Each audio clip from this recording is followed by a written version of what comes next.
All right, g'day guys, it is Ben here from Pard Night. Now, what we're going to do today is have a look at how to install the rangefinder module and set up the rangefinder module on the Pard EX Night Stalker. This is also the same as the 4K Pro, because if we grab this out of the box,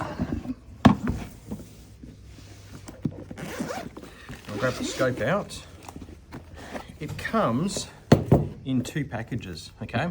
You get this ILR, the infrared rangefinder module all in one.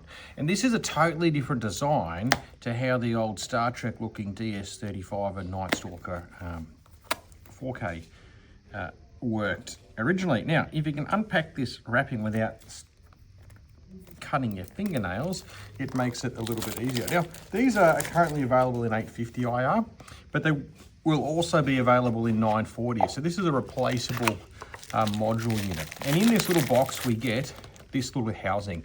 Now this here has got our IR light on it, and it's a V-cell laser based, so it's quite bright. It does a good 300-400 meters without needing another IR light. And then we've got our rangefinder module, both the IR splash and the receiver in here. On the back of it, this is our flood and focus. So when we're out in the field, we can either focus the IR light to a small square for longer distance, or we can turn it to flood to disperse the light out a little bit wider.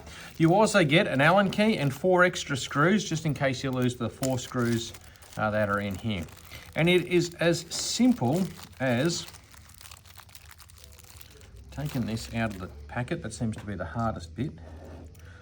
Undoing the 4 Allen keys that are in here.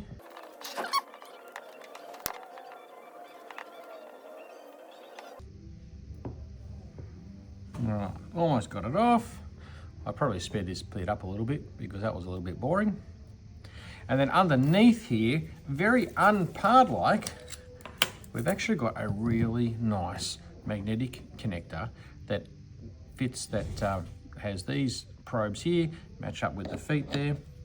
When you put it around the right way, it goes on like that. And then we just reverse the whole process and we put these screws in. Now, because this is a replaceable module, these have not been hardware configured in terms of where the IR splash is in regards to the reticle box or the IR box on the screen, okay? So we have to go through a hardware alignment process to do that. And I'm gonna show you how to do that in a second.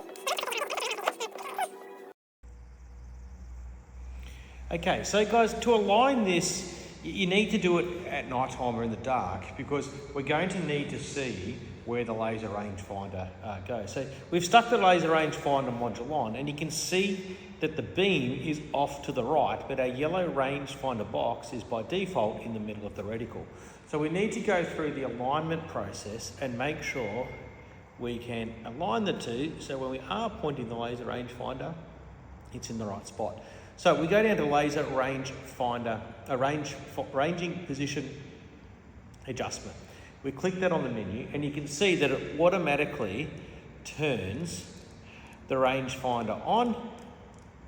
And using our turret, I've moved it off to the right by turning it clockwise. I tap my turret to change it to Y, and I bring it down by turning it anti-clockwise. But I want it to be a little bit better than that. And it's best to do this at some kind of distance. I'm just doing it 13 meters because that's the available space I've got to demonstrate for this video. All right, good, we've saved it. We're now gonna go back out, hit it again, and you can see that our yellow box is now above the IR splash, which is where we need it to be for effective ranging at night. Now, this is going to be different on every scope. They're not all going to be in the same place, but that just shows you how you go through the process of aligning the rangefinder.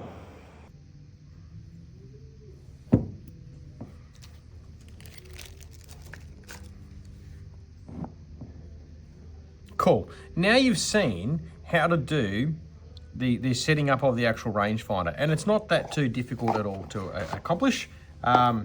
And So when you change these out, you can put another one on and change the coordinates as well, for it, because it'll be in a different location. That's how they've got around having this replaceable modular type system. Let's go now have a look over the rest of the system. Now, the button controls on this are slightly different between the EX and the 4K, but really there's not a lot of difference between them. Both have the side focus here, and I absolutely love this side focus. Both of them and all the Pards have got your magnification, and also you press it to get into your menu, and we'll go through the menu system in a minute as well. They've also got 18650 replaceable batteries in through the side here. The difference with the EX is it's also got an internal 18650 battery in here as well. The buttons on the back is switching between night vision and day vision. I just want to, cool. Switching between day and night is done here. And then when it's in night vision mode, you press this button to change the intensity level of the IR. There's 3 different IR levels of intensity. We've also got our record and take photo. Now, like all Pard units, there's no internal recording. You have to put an SD card in the side here. We've also got a hardwire output and a USB-C to charge the internal battery. Okay, and that's covered by there. Our last button here is our rangefinder button. So and also turn Wi-Fi on and off if you hold this button down. And so this is where I set up for our rangefinder. The rangefinder can either be a ballistics rangefinder or it can be a static rangefinder. Ballistics meaning it'll give us all our holdover for distance. And on the side here, we've got our power button. But let's take a look through the menus. And to do that, what I'm actually gonna do is just start recording. And let's go through the menu system so I can talk you through it. The first option is actually our ballistic calculator. We're going to skip that for a minute, and we're going to have a look at a few other things in here. We've got our range unit selection. So whether you want this to be in meters or in yards, we're going to leave it in meters for a minute.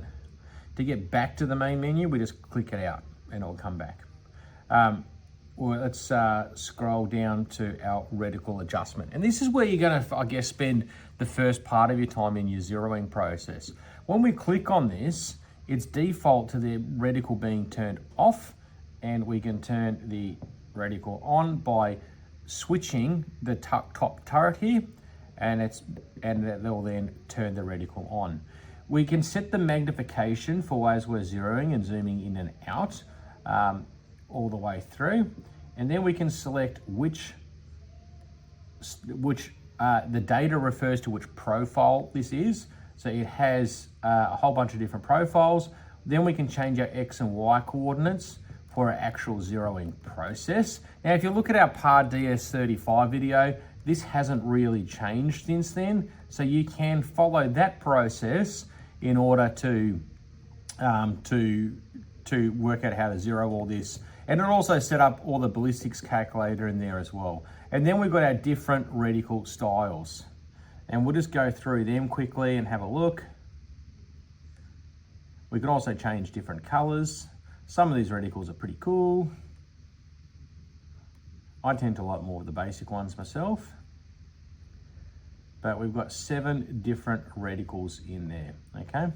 And then we have different color choices to go with that. And you've got your kind of your standards, your whites, your greens, yellows, blacks type thing as you typically get with Pard. I've got 3 choices: green, yellow, and white. I would have thought we would have had and red, of course, being default. So once you've zeroed in, you mounted it up, you are good to go from that point of view. We can also then change in here our default magnification. So this device goes from 5.6 all the way to 22.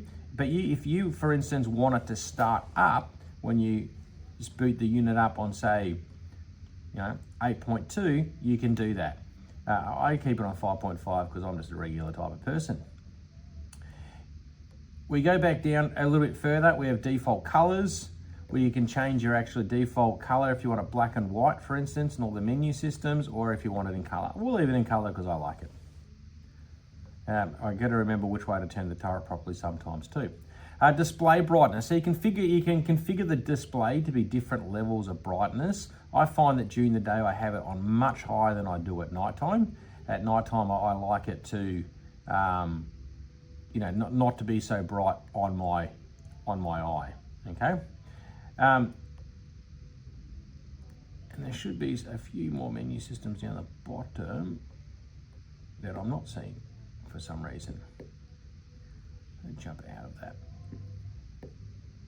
menu system. To click out of it, you press the rangefinder button on the back here, and that will get us out. But I was expecting to see some advanced settings as well. Okay, this is our full menu now. So we can turn our picture-in-picture on, and this is where we actually adjust our range finding position in the menu, which we just showed you, demonstrated before, our reticle adjustment. We can turn the status bar on and off. So what I mean by a full menu, if you just tap the menu, you get a selection of menu. If you hold the menu button down, you get the full menu button. And this status bar allows us to show different levels of information in the screen. So for instance, you know, we can turn on and off different levels of data. So this one is set to show all at the moment, but we can actually go down and say show least. And that'll actually then change what is actually displayed on the heads up display. Now, you might then go, okay, show least, but at least I want to see reticle data, and I want to see the, say, the time, okay? And we'll turn that on. And you can see I'm starting to see little bits of things pop up on that status. So you can customize that, and you can have a whole bunch of different settings for that as well. The gyroscope, which may or may not need configuration from the first time you turn it on. We've got our default color again. Now, we've got our brightness of IR, and that will actually, you can manually change this instead of pressing the button on the back. You can actually do it through the menu system itself. Display brightness, which we covered, our auto power on and off. You can set a timer if you want this to auto power on or off. I just leave that turned off, but if you're forgetful for, you know, turning it on and off, you can do that. Loop recording. So loop recording will be, instead of having one whole big file, it'll cut it up into sectional files, and you can. I can't demonstrate that because I've got to stop it. And self-activated, which is your recall activated recording. I have never found any recall activated to be fantastic, but I don't play around with it too much. Our date stamp in here as well. Beep sound on the menu, you can turn that on, it will beep. Our Wi-Fi on and off. Now this is the one I wanted to get down to show you, because during the day, especially, you can adjust your exposure here. And it's a digital compensation, but if you're in gloomy conditions, you can set the exposure to be overexposed, or if it's really bright, you can set the exposure to be underexposed. Gives you a little bit more control over the overall image, which is really, really cool. Let's get out of that. Go. No, doesn't want to let me out. Press that button. Our language, which we can change, the date and time, the icon display time, so you can actually have the icons hide. So you can have your icons on, and then they'll just automatically turn off and hide. You can format the system, go into some more, set it back to default settings, and looking at the version of software.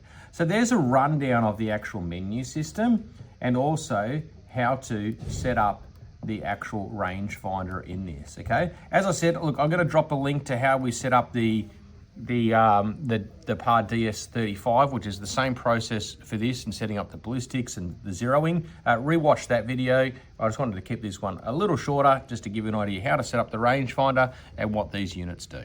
All right, guys, that is it from me. Any questions, pop them down below, and I will get back to you.